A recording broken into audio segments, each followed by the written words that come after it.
Hello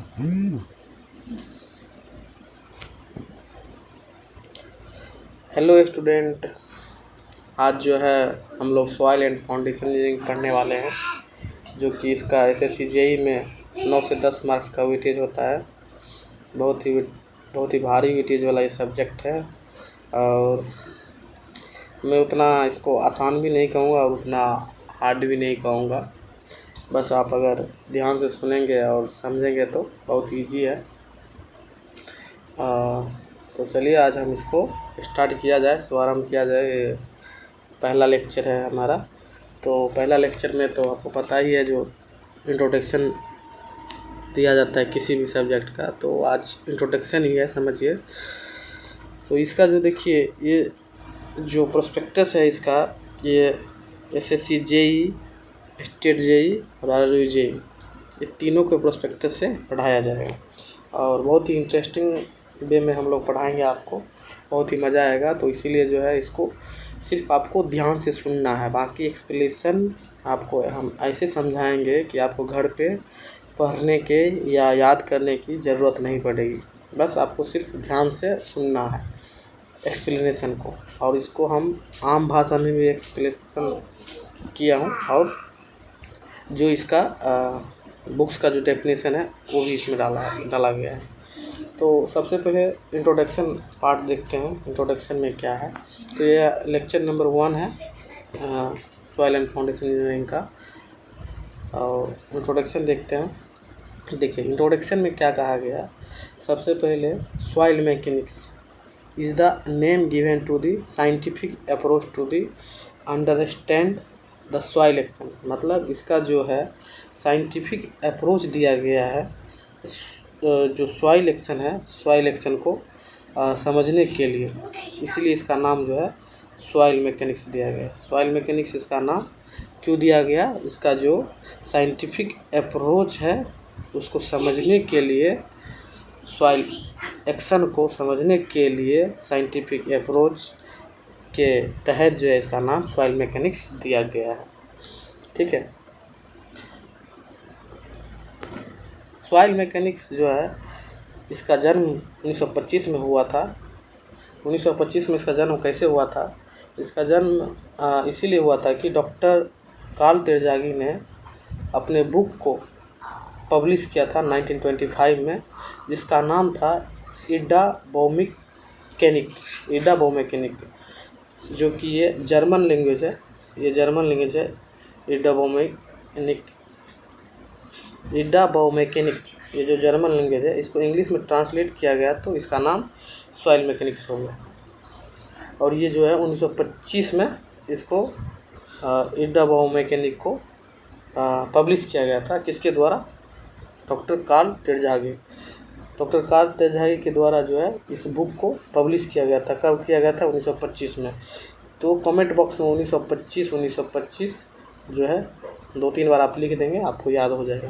किसने किया था? डॉक्टर कार्ल तेरजागी ने 1925 में। उनका बुक था, उस बुक का नाम था इडा बायोमेकेनिक, जो कि एक जर्मन टर्म है, और इसको इंग्लिश में ट्रांसलेट किया गया तो उसका नाम हो गया सॉइल मैकेनिक। बस इतना समझना है आपको। सॉइल मैकेनिक जो है कहाँ से आया? इडा बायोमेकेनिक टर्म से आया है, ये जो कि जर्मन टर्म है। ठीक है। सॉइल मैकेनिक एक ऐसी साइंस है जो मिट्टी के प्रॉपर्टी, यानी कि उसकी जो प्रॉपर्टी होती है, मिट्टी के गुणधर्म और उसके व्यवहार यानी बिहेवियर को समझाने का काम करती है। सॉइल मैकेनिक्स जो है उसका क्या काम है? सॉइल मैकेनिक्स एक हमारा सब्जेक्ट है जो क्या काम करती है, जो किस विज्ञान पे काम करती है? वो एक ऐसी विज्ञान पे काम करती है जो सॉइल के प्रॉपर्टी और उसके व्यवहार यानी कि बिहेवियर को समझाने का काम करते हैं। उसी को हम सॉइल मैकेनिक कहते हैं। ठीक है। तो इसको हम इंग्लिश में ऐसे कहेंगे, soil mechanics may be defined as the branch of science which deals with the study of soil, its behaviour and its application as an engineering material. मतलब वही है, सेम चीज़ है। ये आपको इधर मैं समझा दिया हूँ, बस सेम चीज़ है, कुछ नहीं है। सॉइल मैकेनिक्स एक ऐसी साइंस है, इसको हम जो अपने भाषा में ट्रांसलेट करके बनाया हूँ।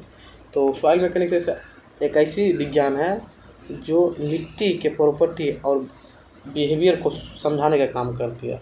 उसी को इंग्लिश में इधर लिखा गया है कि सॉइल मैकेनिक्स में भी डिफाइंड, मतलब सॉइल मैकेनिक्स को इस तरह से भी डिफाइन कर सकते हैं, द ब्रांच ऑफ साइंस, एक विज्ञान की शाखा है जिसमें डील्स विथ द स्टडी, मतलब अध्ययन का जो किया जाता है वो सॉइल के बिहेवियर और उसके एप्लीकेशन का अध्ययन किया जाता है। बस ये किताबी इंट्रोडक्शन है, इसको आप एक बार देख लीजिए और बस लेकिन कॉन्सेप्ट के लिए आपको ये ज़रूरी है, ठीक है। कॉन्सेप्ट आपको ये लंबा टाइम याद रहेगा, तो आप इस पे ज़्यादा फोकस कीजिएगा। इसको सिर्फ नोट्स में लिख के रखिए, लेकिन उसको कॉन्सेप्ट के लिए आपको वही चीज़ काम आएगा, ठीक है। अभी नेक्स्ट में क्या देखते हैं, तो इसमें क्या है कि doctor Karl Terzaghi is called father of soil mechanics. हाँ, इन्हीं को जो है डॉक्टर कार्ल तेरजागी को फादर ऑफ सॉइल मैकेनिक्स कहा गया है क्योंकि इन्होंने जो है 1925 में एक अपना बुक लॉन्च किया था, उसका नाम था इडेबो मैकेनिक। इडेबो मैकेनिक जो है एक जर्मन टर्म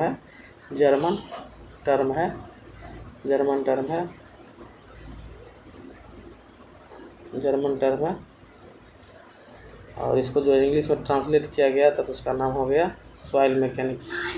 तो ये जो इडेबोमिक है, ERD का मतलब होता है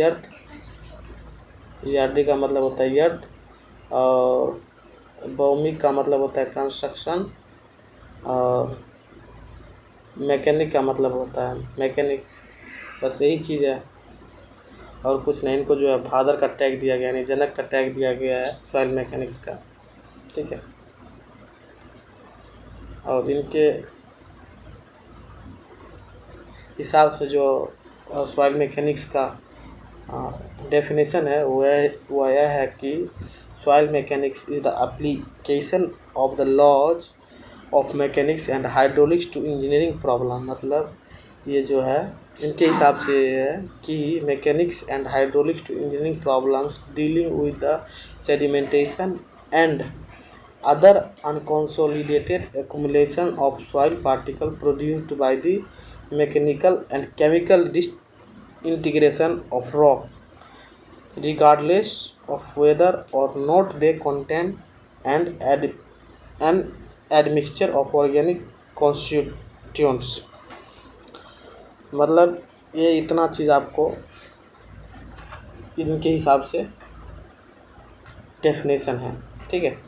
इसको मैं आपको आसान भाषा में समझाने के लिए मैं इधर आसान भाषा में, ताकि समझ जाएंगे आप लोग बहुत ईजीली। तो सॉइल मैकेनिक्स एक ऐसी साइंस है इनके हिसाब से कि जिसमें हम बल यानी कि फोर्स, ये जो बल है हिंदी है, ये फोर्स है, और पानी के फ्लो को जो है हाइड्रोलिक्स कहते हैं साइंस में, ठीक है, के नियमों का यूज करके, एक नियमों को यूज करके उनको इंजीनियरिंग प्रॉब्लम्स का हल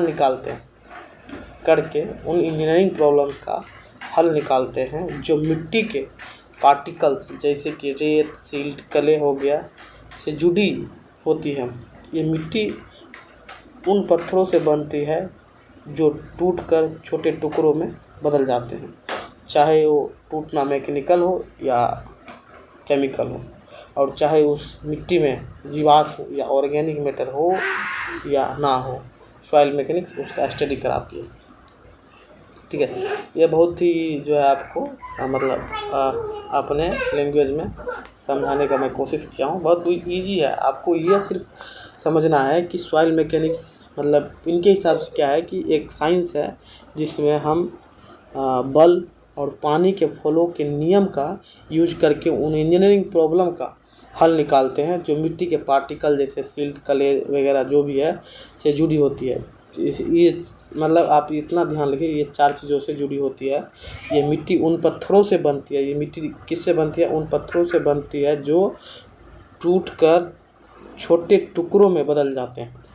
मतलब पत्थर बहुत बड़ा पत्थर होता है, ईजिली उसको जो है छोटे छोटे टुकड़ों में बदल जाते हैं। चाहे वो टूटना मैकेनिकल हो, यानी कि मशीनरी से हम लोग तोड़े, चाहे केमिकल से तोड़े, किसी भी प्रकार से तोड़े या टूटा हुआ हो, वो छोटे छोटे टुकड़े में टूटा हुआ है।